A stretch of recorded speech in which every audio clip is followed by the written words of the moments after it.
चंद्र पटेल, शासकीय घनश्याम सिंह गुप्त स्नातकोत्तर महाविद्यालय बालोद।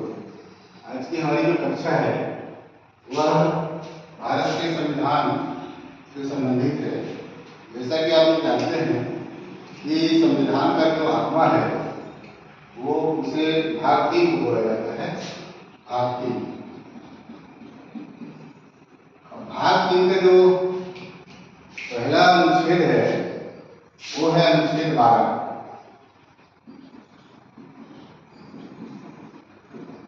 अनुच्छेद 12 कहता है कि इस भाग के लिए राज्य कौन होगा। यहाँ पे मैं बताना चाहूंगा सबसे पहले राज्य को क्यों परिभाषित किया गया है, क्योंकि भाग 3 मूल अधिकारों से संबंधित है। मूल अधिकारों से संबंधित है। मूल अधिकार होते क्या है मैं थोड़ा सा बताना चाहूंगा। मूल अधिकार एक प्रकार से नेगेटिव अधिकार होते हैं। नेगेटिव कहने का मतलब यह है कि जो मूल अधिकार होते हैं वो राज्य के कार्यों के विरुद्ध प्राप्त होते हैं।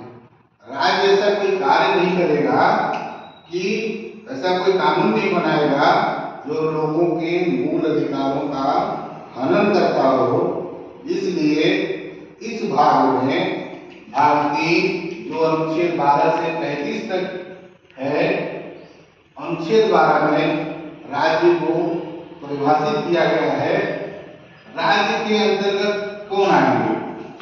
पहला है भारत सरकार एवं उसका संसद।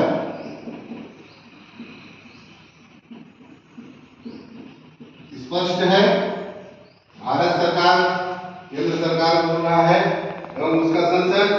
संसद के 2 पार्ट हैं, पहला है लोकसभा और दूसरा है राज्यसभा। स्पष्ट है परिभाषा। सेकंड बोलता है राज्य सरकारें, राज्य के विधानमंडल हैं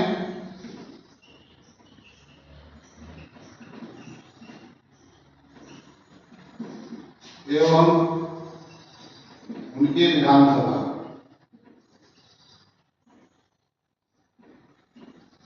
ये भी स्पष्ट है, भारत में जितने राज्य हैं उनके राज्य सरकारें और राज्य के जो विधानमंडल हैं वो भी राज्य के परिभाषा के अंतर्गत आती हैं।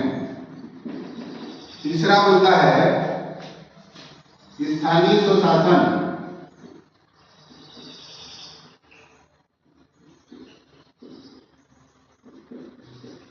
स्थानीय स्वशासन का तात्पर्य क्या है आप लोगों को बताना चाहूंगा। स्थानीय स्वशासन मतलब नगर निगम, नगर पालिका, नगर पंचायतें, ग्राम पंचायतें, जो स्थानीय तौर पे जो गठित होती हैं, जो चुनी जाती हैं, उन सरकारों को स्थानीय स्वशासन के रूप में जाना जाता है। और अंतिम जो है वो होता है अन्य प्राधिकरण।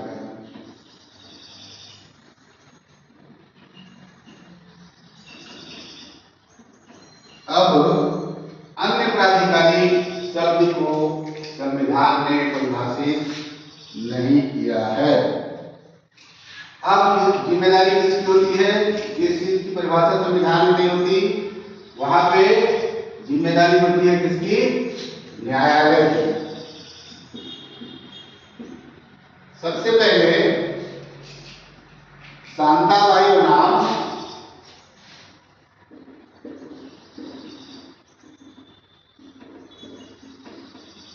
मद्रास यूनिवर्सिटी, इस केस में यह निर्वचन आया कि क्या कोई विश्वविद्यालय राज्य की परिभाषा के अंतर्गत शामिल है। कोर्ट ने कहा कि विश्वविद्यालय राज्य की परिभाषा में शामिल नहीं होते। इसके बाद दूसरा केस आता है उजमाबाई।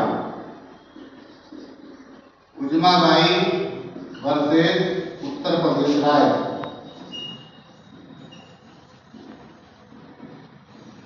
इस केस में यह माना गया